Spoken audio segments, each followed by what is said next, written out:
Bienvenue à la commémoration du 11 novembre. Nous allons débuter celle-ci.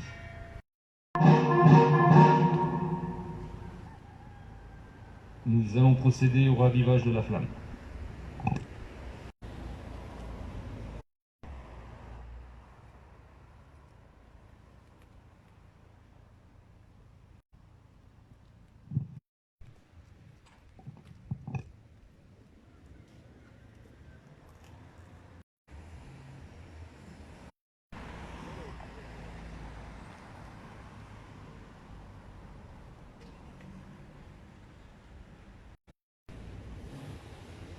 Nous allons procéder à la lecture des morts pour la France de la ville de Saint-Denis.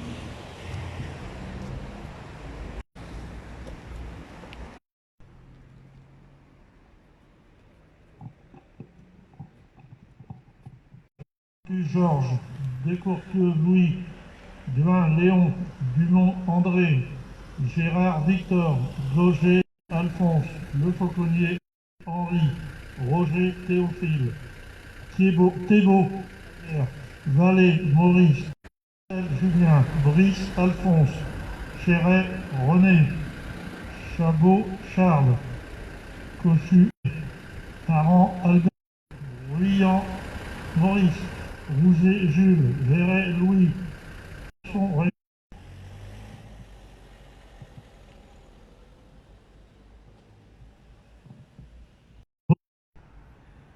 Doublet Edmond Gaston, Devriès Elsa, Duin Robert, Duin Adolphine, Briolet Pierre, Latour Alfred, Latour Victor, Vandenbosch Brigitte, Julien, Grand Auguste, Lespard Louis, Maville Joseph, Navarre René, Kiel Bourgeois Georges, Dupont Édouard, Le Fauconnier Ernest, Merlin Louis, Batardi, Boufflet Charles, Collier André, Culembourg André, Ligny René, Delavacry Hus Alfred, Landry Paul, Lavauger Louis, Lenoir, Le Fauconnier Aurélie, Raguet Alice.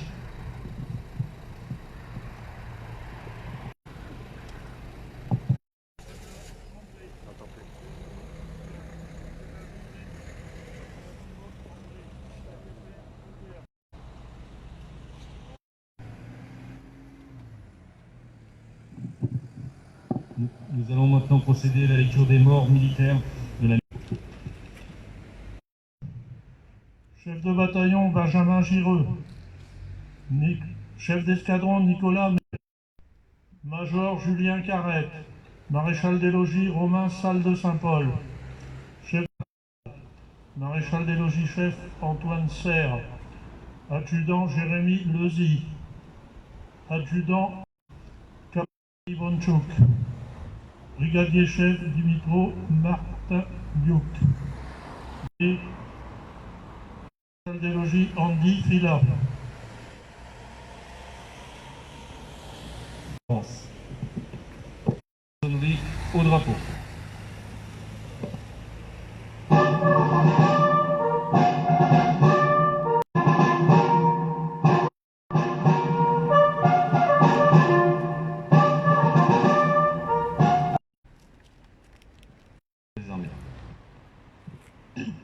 C'était il y a un siècle. Ce 10 novembre 1920, la Grande Guerre est à la citadelle de Verdun. La fille de la nation dépose un bouquet d'œillets blancs et rouges sur le cercueil d'un soldat. Un des poilus qui participa à une interminable guerre. Un de ces Français qui œuvra à la tâche incommensurable de la victoire. Le 11 novembre 1920, le peuple de France l'accompagna. Tous les soldats morts sous le drapeau tricolore. Quelques mois plus tard, il était inhumé. Depuis 1900, nuit et jour sur la tombe. Ne s'éteigne la mémoire. La sépulture du soldat inconnu est devenue le lieu du recueillement national, leur vie pour la France. En même temps. Cette mémoire vit également dans chacune de nos communes, dans chaque ville et village de France, dans chacun des cimetières, dans nos mémoires. de Maurice Genevoix, qui entre aujourd'hui au Panthéon. Le président de la République l'a souhaité. Genevoix entre en soldat des épages, en écrivain et en porte-étendard de ceux de frères d'armes, ceux dont il a les souffrances. Il y entre avec toute la société, de la première ligne à l'arrière d'urance. Couleur de notre drapeau, aucun d'entre eux ne revint totalement indemne. Des centaines de milliers furent blessés dans leur chair. Nous les honorons. Chaque 11 novembre, la nation rend également un hommage solennel à tous les morts pour la France et de cohésion autour de ceux qui donnent leur vie pour la France, de ceux qui la servent avec dévouement et courage. En ces heures et aux prises avec les épreuves d'un peuple uni et solidaire qui finit la guerre, qui la supporta et en triomphe. Bien, bonjour, mesdames, messieurs. Comme vous le savez, depuis quelques mois et pour des raisons sanitaires, nous organisons nos commémorations patriotiques sous une forme différente. Un hommage sincère à nos combattants. Je voudrais donc remercier les citoyens et les représentants d'associations et de corps constitués qui sont limités le nombre. Alors depuis 2012, ce jour du 11 novembre est non seulement la commémoration de l'armistice qui marque la journée d'hommage à tous les morts cette année dans nos opérations extérieures, et le nom vient d'en être donné.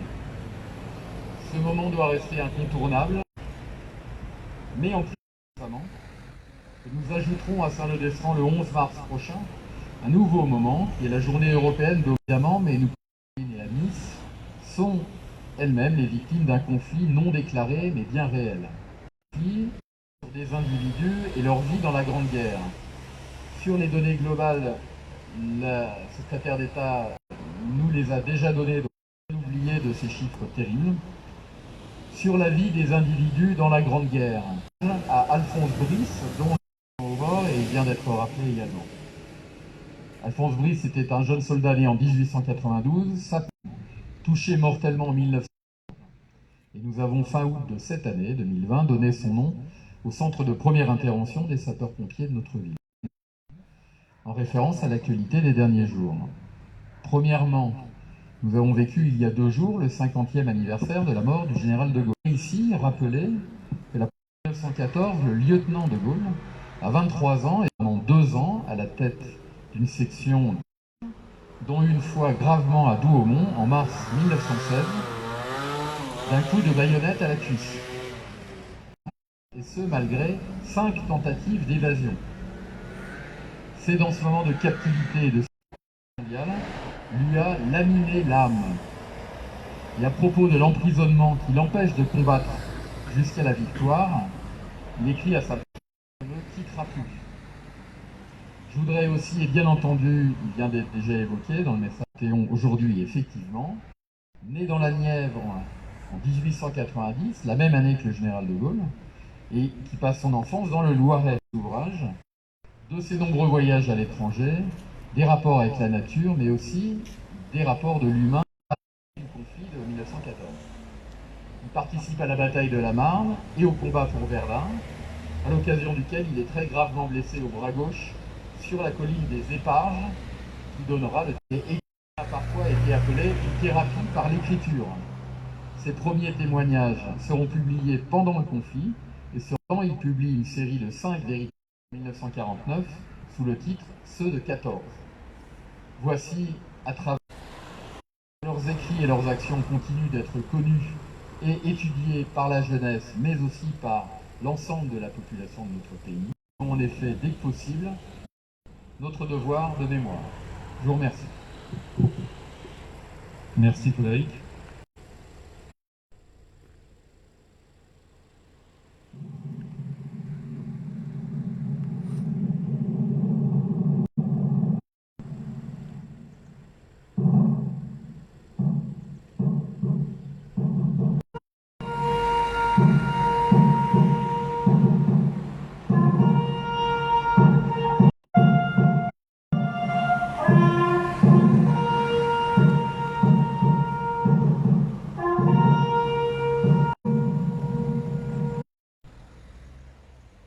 Nous allons procéder à 1 minute de silence.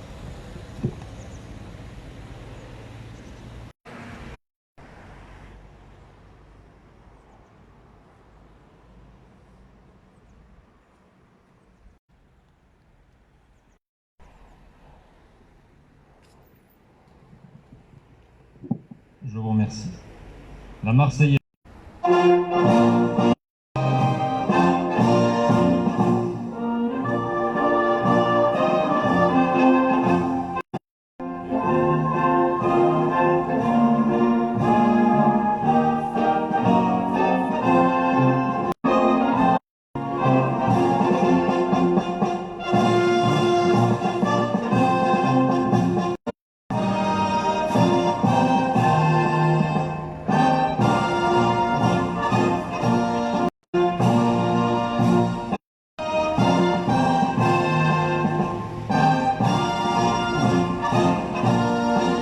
Un hommage sur les pays en conflit, sur tous les persos du quotidien, tous nos héros du quotidien, nos forces armées, nos pompiers, nos infirmiers. Fermez.